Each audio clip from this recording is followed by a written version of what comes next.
Welcome to the CSJ Symposium, Living on the Edge, Causes, Consequences, and Action. This afternoon, we're pleased to have Dr. Eric Strauss and Isaac Brown share on the topic, Resilient Los Angeles, Biological and Human Interface as a Business and Social Strategy. My name is Jeff Thies, Director of the Institute for Business Ethics and Sustainability at the College of Business Administration. And we've been exploring, both in the Institute and in our coursework, this interaction between social systems, business systems, and our natural environment. And so we're pleased to have Dr. Strauss and Isaac Brown reflect on that within the context of their research, the work of their center, and the work of Isaac's business and consulting practice. Welcome to Isaac and to Eric. Thank you. It's a delight to be here. Let me just set this so we're ready to go. My name is Eric Strauss. I'm President's Professor of Biology here at LMU and the founding Executive Director of the Center for Urban Resilience. My training is as an ecologist, and we have been working on interdisciplinary systems for a long time. I was at Boston College before I was here, another Jesuit university, so I'm steeped in the Jesuit tradition. And I was delighted and remain delighted to have the opportunity to come out here and serve the Los Angeles community, Loyola Marymount University. And as an ecologist, especially as an urban ecologist, Los Angeles is probably the most important laboratory in America right now for studying this ecological interactions among the human and non-human domains. And that's part of what we're going to explore today. And I'm enthusiastic of the material that you've covered because your professor has already introduced you to ecological thinking. The word ecology comes from the Greek word oikos, meaning house. And so those of us who work in ecology, we don't study the things per se, we study the interactions among the things. And we study how that fits into a metabolism, a life cycle, if you will. And for those of you who are planning careers in business, you've always talked about the notion of a business life cycle, and you've talked about the economics, or what we would see as ecologists as a metabolism of these businesses. But there is an illusion based on the slower technologies that I grew up with, because I'm just turning 60 right now, that you could enter a frame of business or career and potentially go through that whole career and retire, 25 or 30-year arc of time, and notice some change, but really it felt very stable to you. And the phrase we use now for people your age is this entering of the gig economy. And part of that is related to two ecological facts that have influenced the human natural dynamic. First of all, technology has compressed the time that it takes for things to change, which is a function of information flow. Information flow is now instantaneous. And second, you're the first generation of folks who will reliably predict that you will live to be at least 100 years of age. And so that means it opens up an opportunity for a 70-year career. And given the pace of change and the length of the career, you will be reinventing yourself. And if you own a business, you will be reinventing that business's relationship to the community it serves, because the systems are dynamic. And if at the end of the conversation today, if I could help you to think differently about the word sustainability, that would be one of, I think, our great accomplishments. Because although the arrow of the heart points in the right direction when we talk about sustainability, the idea of sustainability suggests that there is a final state that can be achieved that is just the right balance.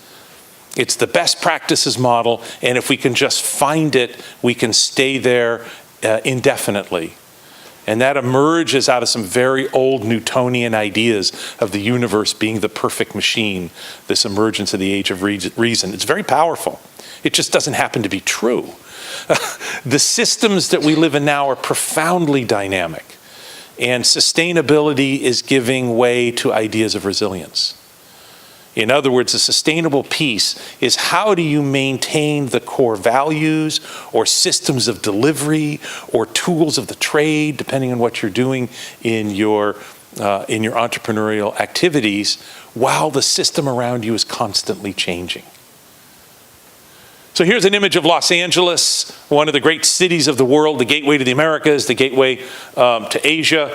The funders that have been so kind in supporting our work at the center, the U.S. Forest Service, U.S. Department of Education, the National Science Foundation, and the Annenberg Foundation, just to name a few. At any one time, we have a dozen grants and contracts that help a full-time staff of 9 people do a variety of projects that I hope you'll try to find out more about. But just to give you a sense of the challenges that you face, and if you think about the square of governance that Professor Thies was talking about just a moment ago, we have a structure of a national governance, and then we have states and counties, and that was a pretty good system of governance that worked for some amount of time. But here are some data that suggest a new kind of economic geography, looking at where people actually commute to work from where they live. Garrett Nelson and his group published this just a couple of years ago in the Public Library of Science. And what you see is a phenomenally different clustering of the activity centers of how people work and live that don't map on easily to state boundaries or to county boundaries or to city boundaries. We are actually redefining the nature of our physical space and its governance around these major metropolitan areas. And so what we see is the rise of the city-state, which actually, if we go back a few hundred years to Europe was basically a series of principalities and city-states, and the nationalist governments emerged over top of them. But this is really, economically, how the United States functions. And luckily, we have free trade across the boundaries of states, so we're not impeded by state boundaries, although some of you who open business will find that state boundaries actually end up being somewhat of an impedance to your progress. But these are the way that we live and work today. 70% of people living in the United States live in cities, and that percentage is going up. And so the dynamic nature and power of cities is remapping our physical space, our social space, and our economic sphere. So here's one of the challenges of thinking about the idea of sustainability. And this comes from actually a very, very old paper that was released in the 1960s by social scientists who were working at the University of California at Santa Barbara. And we call it the tragedy of the commons, and some of you may already have been exposed to this idea. And it has to do with the challenge of our selfish best interests as they map onto resources that are public in nature. So no matter what kind of a business project you might engage, you will have some resources that you control yourself, but you'll also rely on public resources as well, even if it's as simple as police and fire protection and insurance and things like that. And Garrett Hardin's work, his first law was that you cannot do only one thing. In other words, all of your actions are highly iterative and interrelated. It's the core idea of ecology.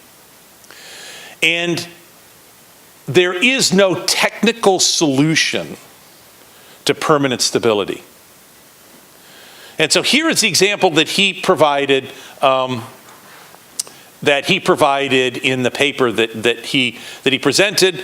We have a pasture that's open to all. Each herdsman attempts to keep as many cattle there as possible. This works for a certain amount of time, but eventually the resource is maxed out.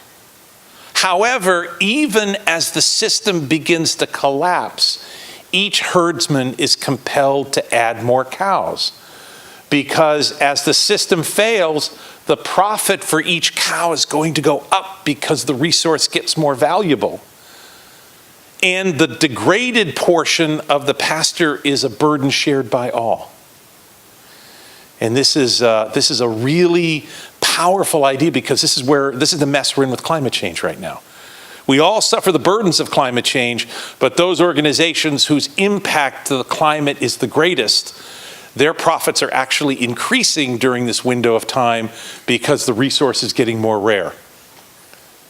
So here are some examples that happen in nature at the non-human scale. I'm only going to talk about one here, but here's an example of a bacterium that's being attacked by viruses. And the viruses are essentially utilizing the metabolism of the bacteria to drive their own individual survivorship. But eventually, so many viruses attack the bacteria, and the bacteria dies, and all the viruses perish. But in that amount of time, some of the viruses have moved on, and viruses can do this kind of work because they multiply by the billions and can have that kind of largesse. But we also see this at other scales in ecosystems as well. And I'm going to make this presentation available to everyone so you can look at it in more detail later. So what are the implications from an ecological standpoint as it maps onto your interests in business? Remember, this classical paradigm that ecological systems are stable, we reach some kind of equilibrium, or that they're linear, and if we just figured out the details, that we can hold them to that mark for extended periods of time. Well, about 40 years ago, there was an emergence of a new system of thinking about ecology, which comes from a non-equilibrium perspective, that ecosystems are constantly in a state of change, and really long-term stability is illusory. What you're looking for is maintaining core functions, and that ecosystems are subject to sudden and unpredictable change that cause massive upheaval in the short term.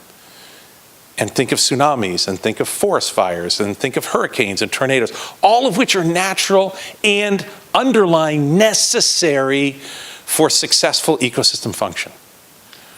And one of the challenges we have as humans, as entrepreneurs, is we try to create the illusion of stability around these systems, some of which were moderately successful, but eventually these prices have to be paid. And we're seeing that with the forest fire crisis that's being exacerbated by climate change, which we now have a year-round forest fire season instead of just half a season. But we spent so long failing to remove the sources of fire or allowing smaller fires to burn, we now pay the price with these massive fires. And the same is true with our attempts to stabilize coastal boundaries. When tsunamis and hurricanes come, they're devastating, because that's part of the renewal system. It's part of an innovation loop of nature that was there long before us. So when we think about ecological theory now, we think about this idea of resilience. We think about this ability of an ecosystem to undergo significant disturbance and maintain core functions.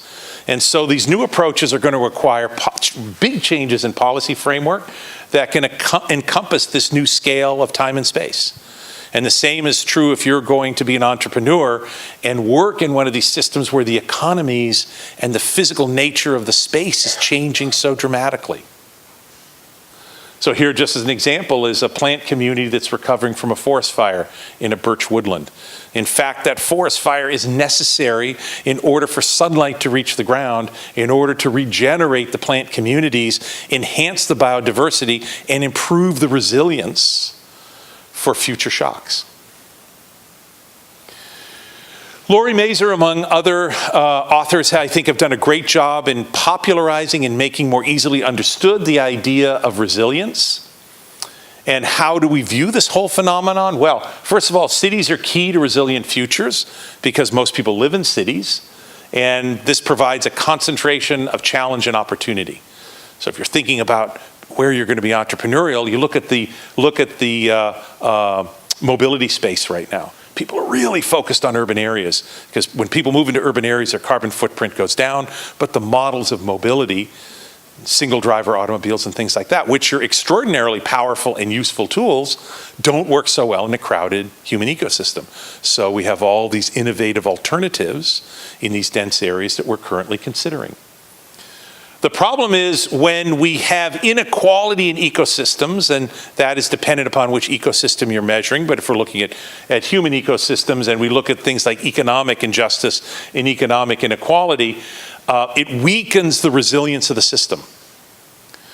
So even if you're not thinking about this from a Jesuitical perspective, a moral perspective, even if you're merely considering your attempts at entrepreneurship through a straight single bottom line approach, these issues of economic and social injustice weaken the likelihood that your business will be successful because the resilience is removed from the system and the system is more likely to collapse, and most businesses rely on a healthy system in order to function.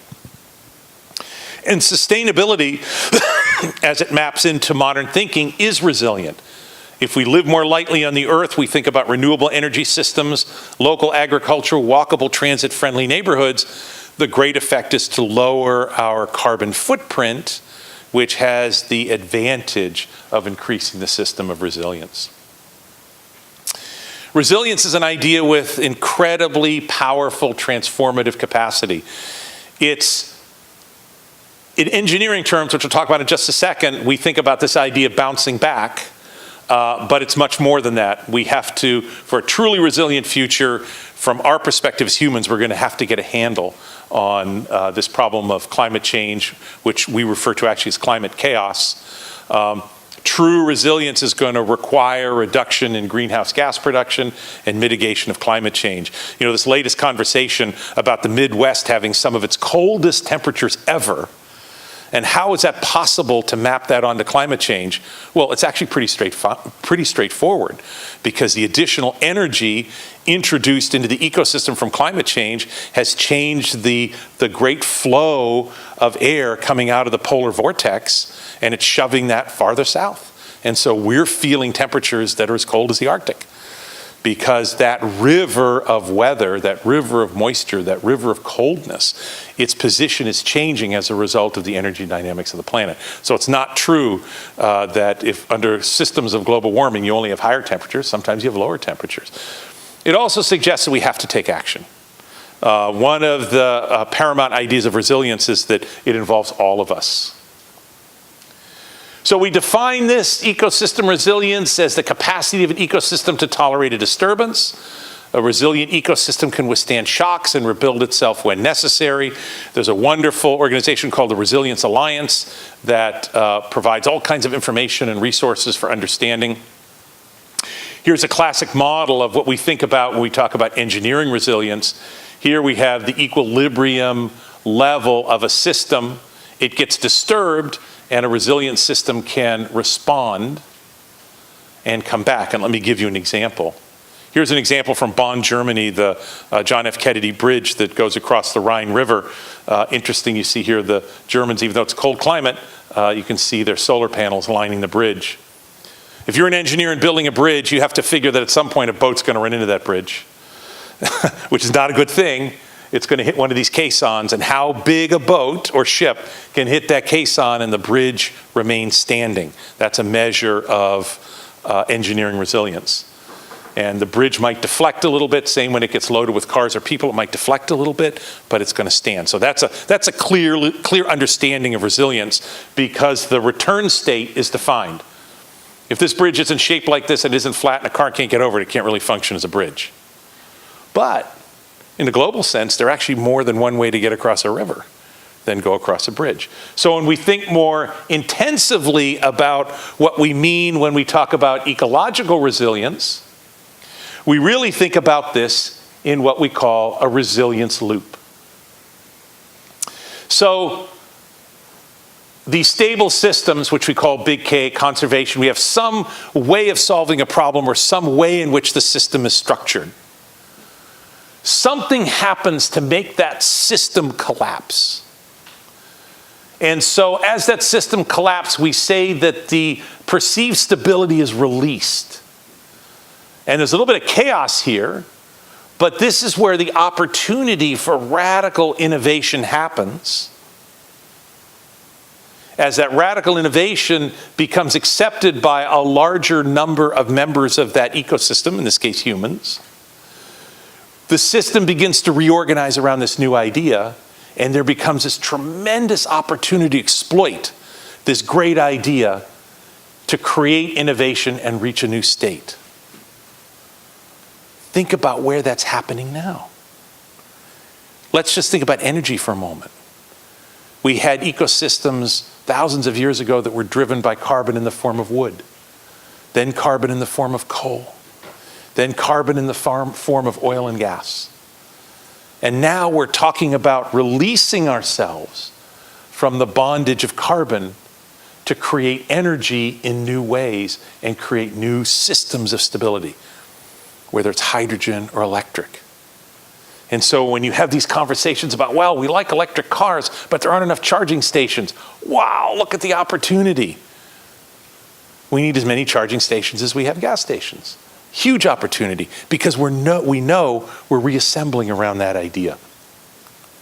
And here's an example of that from New South Wales and Australia, which I'm not going to take the time to go through, but you can, at your leisure, as you take a look at this, the same story, how they released from being coal and petroleum dependent to reorganizing around a lesser carbon footprint and a reliance on renewable energy forms.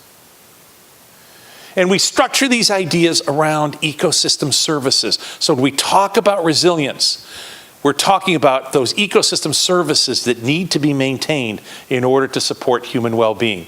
The purification of air and water, the mitigation of droughts, the maintenance and preservation of soils, the detoxifying of wastes, the pollination of crops, the dispersal of seeds, the cycling of nutrients, and the vast majority of the control of agricultural pests. These are all things that nature does on its own when it is healthy. When it isn't, we have to have technological solutions to compensate for that. And so really, whether you're building a business or asking questions in science, we're really interested about this question of biological diversity in both its direct meaning and its broader scope.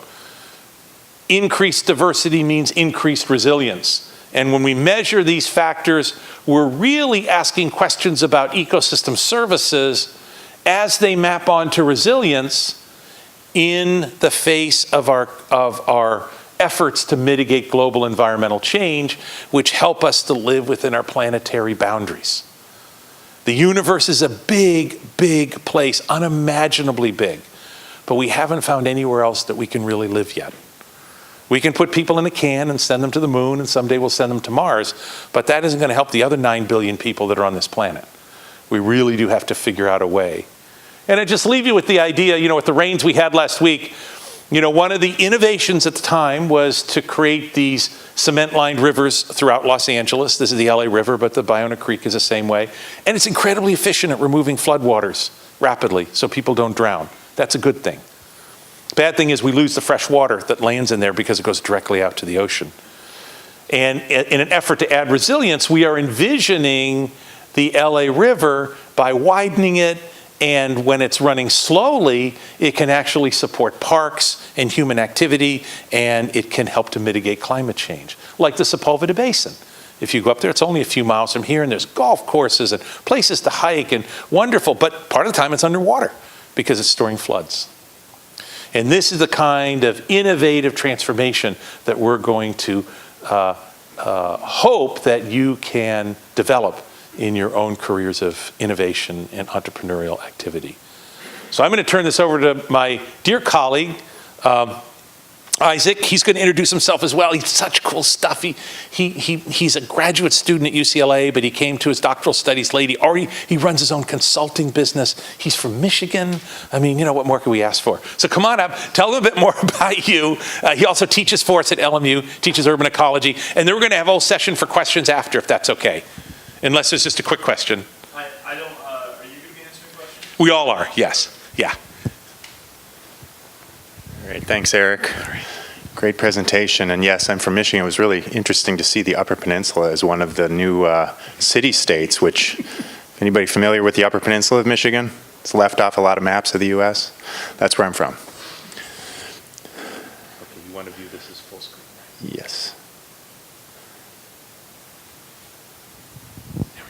All right, thanks.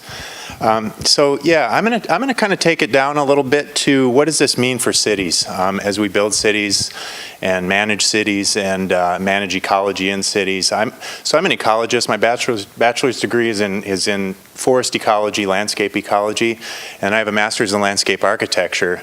And then I went to work for about 13 years, and I worked all over the world for consulting firms, kind of in an urban planning context and an infrastructure planning context. And I was like the ecologist at the design table. So I'm going to share kind of some things about some examples about how this works and how it hits the rubber hits the road, or we still have rubber hitting the road, but maybe that won't last for that much longer. And I'm also doing my doctorate at UCLA, and I'm doing my dissertation at the city of LA and helping to incorporate some of this stuff in the way the city works. So I'm gonna kind of finish with that, but first let's kind of connect with what Eric shared here. He showed you a pretty map. This is another pretty map that I really like. I found recently. And this is kind of trying to put LA in context in our ecosystem. People, who's from LA? Most people from the region. Anybody know, like, we're a biodiversity hotspot? Anybody ever hear that? So we're a global biodiversity hotspot. We're one of 20 in the country, or in the world. And this map kind of brings it all home. This is the endemic flora, so that's plants that only live in California or in the state, for every county in the US. And most of those counties over there, those brown colors, those are like 1, 2, 3 maybe plant species are in that county, and only in that state. In Los Angeles County, we have 437. So we're like off the charts in terms of the ecology that's naturally here. And if you're from, suburban areas, or if you're familiar with environmental work in the state of California, we also have probably the most environmentally rigorous environmental laws in the world, just because we have so many species, the city of LA has 150 threatened and endangered species that are, at risk of extinction.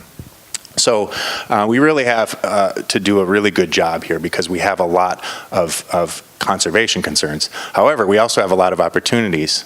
Ecosystems, they're amazing things, and they can, like Eric said, they can be benefits to cities, and they can help you build your city in a way that is really the next level of sustainability. And we're finding in a lot of cities, this ecology stuff is kind of the next generation sustainability. It's what all the cities, it used to be water, or it used to be greenhouse gases, then it was water with the drought, and now it's starting to be about, how do we live with our ecosystem? So what are urban ecosystems? Who wants to take a stab at that? Anybody? What would you think is an urban ecosystem? Somebody? Yeah, hunting cap. An ecosystem inside a city limit. Okay. So you're thinking like a natural area in a city? No, actually, I think like a man-made area. Okay, all right, I like it. So the traditional way of thinking about urban ecosystems was like, okay, a natural area in the city, like we have Griffith Park, that's a big natural area in the city. It has a mountain lion living in it. It's one of the most amazing urban natural areas in the world.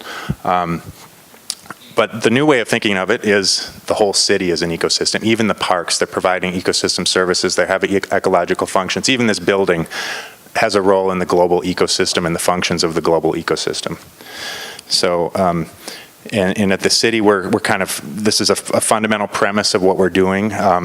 This is our definition. Urban ecosystems are the flora, fauna, built and natural features that enrich and sustain the city and nature. So it's about this balance. Can we sustain nature and the city at the same time and enrich both? So some examples in LA of urban ecosystems. Anybody been to the Natural History Museum? Really great garden they did out in front. This is the garden recently done. This is a great example. It's providing ecology, it's providing a place for children to learn about nature, fosters conservation ethic. It's a place for people to meet and gather, play.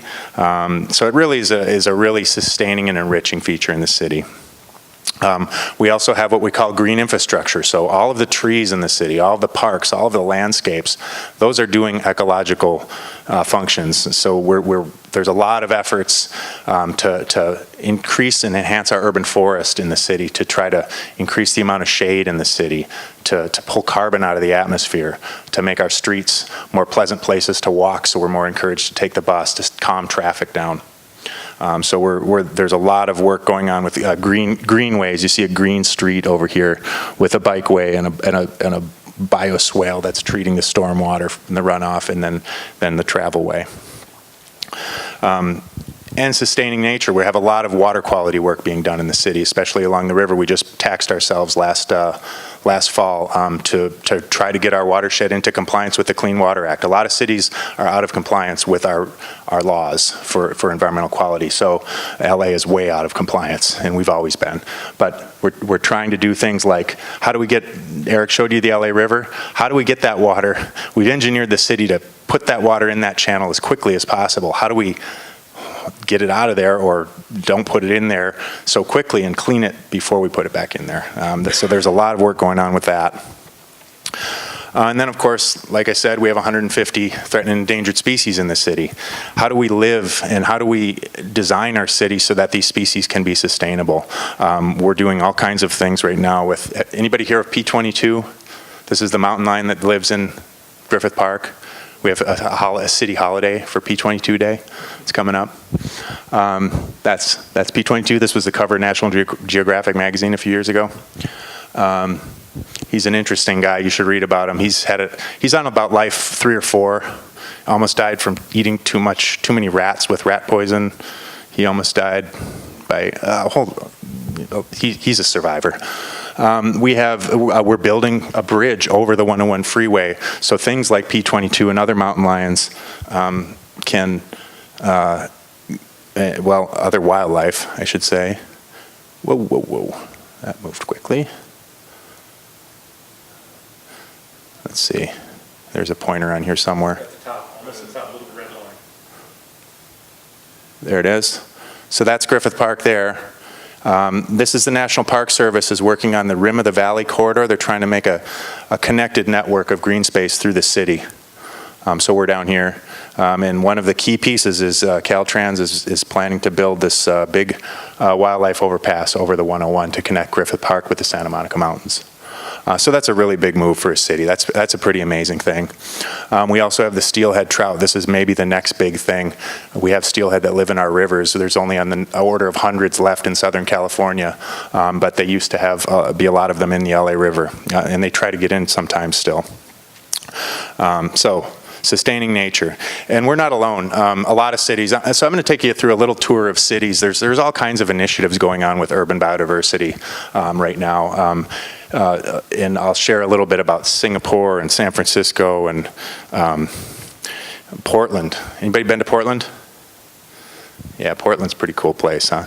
They're kind of the pioneers in the U.S. for this stuff. They really have embraced nature in the city. They are, they've recovered salmon runs. They have salmon that spawn in their streams, in their parks, in their city, in their very urban areas. I live in an apartment building. I can go down and see a salmon in the creek. Isn't that amazing?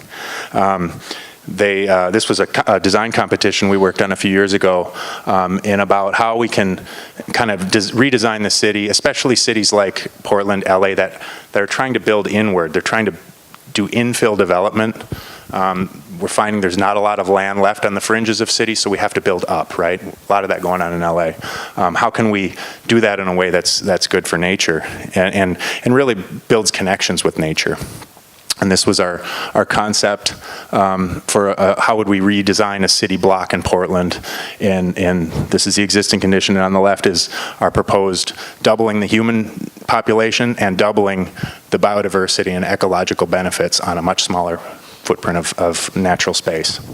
So it can be done. And Eric talked about change, and through your your life cycle of your business. I found when this stuff actually is happening on the ground, there don't have to be winners and losers. There's always a win-win scenario, and that's kind of how I've succeeded in this and evolved my business, is focus on the win-wins. And I'll share a couple of slides. Oh, perfect timing.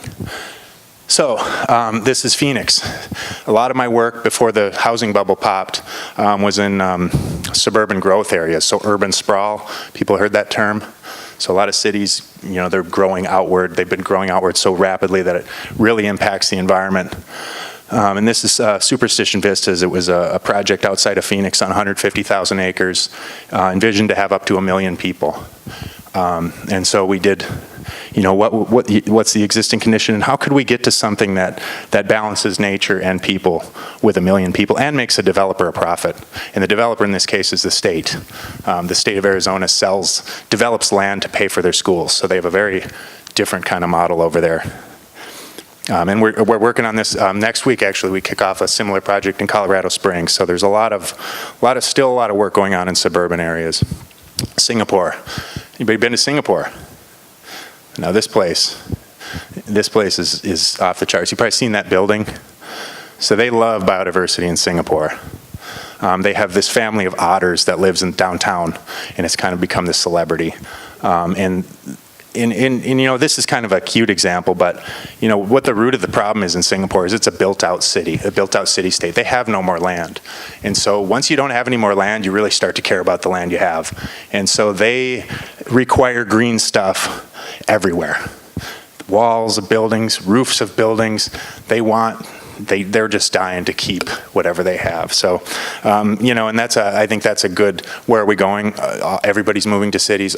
LA, we're pretty much built out here too. So, in downtown Singapore, they're looking at putting, you know, so this is the master plan for Marina Bay, which is their downtown. They're looking at, you know, an eco corridor going right through the middle of the city, which is, you know, otters and ecological benefits, urban forest, cooling, and I'll talk about that in a little bit. San Francisco as well.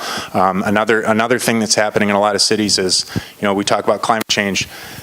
The infrastructure is just getting obsolete. A lot of these systems, San Francisco, it's a 100-year-old sewer system. It's just, when there's a big storm, it's raw sewage going into the ocean, directly into the ocean. In a place like San Francisco, that does not fly. So they've invested $6.8 billion to upgrade their sewer system. And so as we do that, how can we create a more environmentally, you know, maximize, not just solve the sewer problem, solve a lot of problems. So have you heard about the triple bottom line? Your professor will probably teach you that term. It might be an old term by now, but you kind of were talking about 4 quadrants, but the triple bottom line is social, environmental, and economic sustainability. And so what we did for San Francisco is we built a triple bottom line tool to evaluate all of the investments they were going to make in this sewer system. And it turns out a lot of the ones that include green infrastructure, so putting bioswales, putting basically vegetation and parks and things that treat stormwater that also have human benefits and benefits to nature are the ones that really, you know, go to the top. And a lot of times it actually saves money. You know, this gray infrastructure that we've built is actually very expensive. So, so that's another big trend is this aging infrastructure and reinvesting in its upgrade. Okay. So it's exciting to share that stuff. I haven't dug into those older projects in a while, so it gets me all fired up. This is what I work on now most of the time is the city of LA. So we're trying to now incorporate this at the city and really looking at the city as an urban ecosystem. And so this is kind of my 4 boxes. We've talked a lot of 4 boxes. Here's 4 boxes of urban ecosystem management as I like to organize my products. We manage the biodiversity and the natural features. We manage the ecosystem services. That's the benefits that nature provides in cities. Importantly, we have to manage environmental hazards. Here in LA, you know, we have floods, we have droughts, we have, you know, look out in February. You know, this polar vortex, this stuff swings the other way, and there's a lot of big rainstorms on the horizon. We also have pollution. We have the worst air quality in the country for I don't know how many years. We're out of compliance with the Clean Air Act and the Clean Water Act and pretty much every other environmental law here. So managing pollution is kind of the really institutionalized dimension of this. So we're trying to pull it all together. And these are just some examples of what those factors, or what those boxes hold, and I think I've mentioned a lot of those. So we're focusing mainly right now in the city on this top box. How do we support biodiversity in the city? This is really all driven kind of by P22. That mountain lion really changed things, and the city said, hey, we got to do something about it. We've got nature in the city. We need to formally address this and manage it. And so we're focused on it. Council Member Koretz from the 5th Council District, where P22 lives, passed this motion a couple years ago that directs the city to evaluate biodiversity, create an index for measuring biodiversity, and develop a biodiversity policy for the city. So that's what and particularly focusing on communities that lack access to nature. So a lot of our urban communities, South LA, they don't have any access to nature. And so we need to focus on those communities especially. That's what I just said. And so what we did first was we measured this is kind of the go-to index for measuring city biodiversity, and it was developed in Singapore Index of Cities Biodiversity. We measured this last year, and it's 23 indicators of looking at things like native species in the built environment, the amount of urban canopy, tree canopy that you have, the amount of projects and policies and how we manage things. And so LA turns out to have done pretty well. We had basically a score of 2.67 out of 4 on this index. And this was a useful exercise, and it helped us kind of figure out a little bit where we stand, but we learned through the process that it wasn't a real good index for managing nature in LA, and we wanted to create our own index that really was tailored around our key management decisions and our ecology. Every city is so different. It's really hard to put, to create something that's applicable in every city. So you really always have to tailor, any kind of sustainability is tailored for context, but ecology is especially that way. So we're developing now this LA Index of Biodiversity. We have these themes here on the left, and there's about 40 indicators on the right. I'm not going to read all of them, but generally we're looking at native species and wildlife in the city, access to nature, education and awareness of nature in the city, water and microclimate, things like our urban heat island. The city is 10 degrees warmer than the natural lands around it because of all the concrete and dark surfaces and lack of urban forest. So we're managing that. The urban forest, a big one. The city's just hired, or we're hiring a tree, they're calling it a tree czar, someone basically to run the urban forestry program. And then productivity, things like urban agriculture. And we've even got fishing in there. Fishing, it turns out, like a lot of people in LA, Angelinos, they love to fish. And fishing is, biodiversity. And then governance and management. How well is the city doing in managing in our processes and all across our departments? So this is kind of my work in progress here. We hope to finish this up in the fall. And we hope to roll it out in the city. And just one more last map before I finish up is we're looking at, we talk about regionalizing, and Eric showed a lot of slides about this, but basically we're breaking the city up into what we're calling ecotopes, different zones that have different ecological conditions, and then developing management plans within each of these zones. So we have like the LA floodplain or the Santa Monica Mountains or the areas that'll experience sea level rise. So really tying these zones to environmental factors. And I think that's all I have for you, and yeah, it's not going any further. So with that, I'll wrap it up. Thank you.